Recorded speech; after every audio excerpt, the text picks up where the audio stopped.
പ്രബോധന രംഗത്ത് പുത്തനുണർവുമായി ലൗദി ഖുർആൻ masters club അവതരിപ്പിക്കുന്നു രാത്രി സന്ദേശം. എന്നും രാത്രി 9 മണിക്ക് യൂട്യൂബിലൂടെ പ്രസംഗ പരിശീലന കളരിയിലെ പഠിതാക്കൾ നിങ്ങൾക്കായി ഒരുക്കുന്നു. കേൾക്കുക, പ്രബുദ്ധരാവുക, മറ്റുള്ളവരിലേക്ക് എത്തിക്കുക. അൽഹംദുലില്ലാ, സ്വലാത്തു വസ്സലാമു അലാ റസൂലിഹിൽ അമീൻ വഅലാ ആലിഹി വസഹ്ബിഹി അജ്മഈൻ. അമ്മാ ബഅദ്. റബ്ബി ഇശ്റഹ് ലി സദ്രി വയസ്സിർ ലി അംരി വഹ്ലുൽ ഉഖ്ദതം മിൻ ലിസാനി യഫ്ഖഹു ഖൗലി.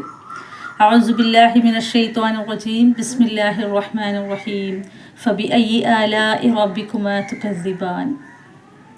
അസ്സലാമു അലൈക്കും വറഹ്മത്തുള്ളാഹി വബറകാതുഹു. അള്ളാഹുവിൻ്റെ അനുഗ്രഹങ്ങൾ മറച്ചു വയ്ക്കുന്നവരോട് എന്ന ടോപ്പിക്കിൽ ആണ് ഞാൻ നിങ്ങളോട് സംസാരിക്കാൻ ഉദ്ദേശിക്കുന്നത്. ഈ ലോകത്ത്, ഈ പ്രപഞ്ചത്തിൽ കണ്ണുള്ള, കേൾവിയുള്ള, മനസ്സിലാക്കാൻ ബുദ്ധിയുള്ള ഏതൊരു മനുഷ്യനാണ് അള്ളാഹുവിൻ്റെ അനുഗ്രഹങ്ങളെ തിരിച്ചറിയാൻ കഴിയാതെ പോകുന്നത്?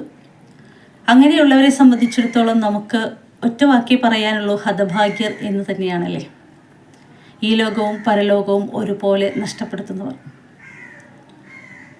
ഒന്നുകിൽ അവരെ അനുഗ്രഹങ്ങളാണ് എന്നറിഞ്ഞിട്ടും ആ അനുഗ്രഹങ്ങളെ ഞാൻ സ്വീകരിക്കുമ്പോൾ അതിൻ്റെ പേരിൽ ഞാൻ നന്ദി കാണിക്കേണ്ടി വരികയും കീഴ്വഴക്കം ഉണ്ടാവേണ്ടി വരികയും അനുസരണം ഉണ്ടാവേണ്ടി വരികയും ചെയ്യുമോ എന്ന ഭയത്താൽ ഒന്നിനെ പൂർണ്ണമായി നിഷേധിക്കുന്നവർ.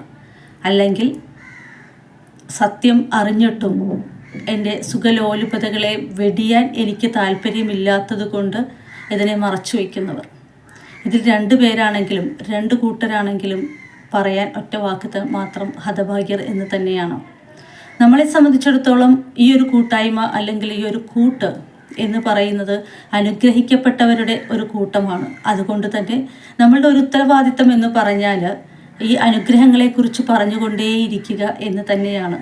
കാണുന്നതിലും കേൾക്കുന്നതിലും എല്ലാം ഇടപെടുന്ന സ്ഥലങ്ങളിലെല്ലാം നമ്മുടെ അനുഗ്രഹങ്ങളെ, അള്ളാഹുവിൻ്റെ അനുഗ്രഹങ്ങളെ കാണാൻ തുടങ്ങുമ്പോൾ, കണ്ണുകൾ തുറക്കാൻ തുടങ്ങുമ്പോൾ എൻ്റെ ജീവിതത്തിൽ കൂടുതൽ ശുക്റുള്ള, നന്ദിയുള്ള, അനുഗ്രഹങ്ങൾക്ക് നന്ദി ചെയ്യുന്ന ഒരടിമയായി, അല്ലെങ്കിൽ അനുഗ്രഹങ്ങൾക്ക് നന്ദി ചെയ്യുന്ന ഒരു മനുഷ്യനായി ഞാൻ മാറുമ്പോൾ എൻ്റെ ജീവിതക്രമങ്ങളെ അടിമുടി മാറ്റം വരുത്തുവാൻ അത് സഹായിക്കുകയാണ് ചെയ്യുന്നത്.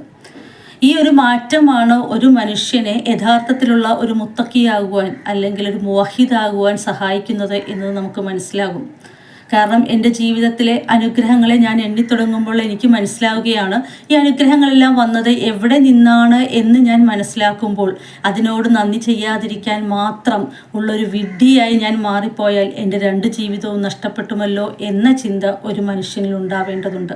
അതുകൊണ്ട് തന്നെയാണ് നബി സല്ലല്ലാഹു അലൈഹി വസല്ലം പറഞ്ഞത്, നമുക്ക് കാണുന്നതെന്തും, ഇപ്പോൾ നമ്മൾ പ്രകൃതിയിലേക്ക് നോക്കുമ്പോൾ തന്നെ ഒരു പ്രകൃതി രമണീയമായ ഒരു കാഴ്ച കാണുമ്പോൾ സുബ്ഹാനല്ലാഹ് എന്ന് നാം പറയുമ്പോൾ അതിലൂടെ യഥാർത്ഥത്തിൽ നാം കാണിക്കുന്നത് അള്ളാഹുവിൻ്റെ അനുഗ്രഹത്തെ. അത് ഞാൻ മനസ്സിലാക്കുകയും ഞാൻ കാണുകയും മനസ്സിലാക്കുകയും അതിനെൻ്റെ ഒരു നന്ദിയായിക്കൊണ്ട് ഞാൻ സുബ്ഹാനല്ലാഹ് എന്ന് പറയുമ്പോൾ പോലും ഞാൻ അള്ളാഹുവിൻ്റെ അനുഗ്രഹത്തെ ഞാൻ പ്രകടമാക്കുകയാണ് ചെയ്യുന്നത്.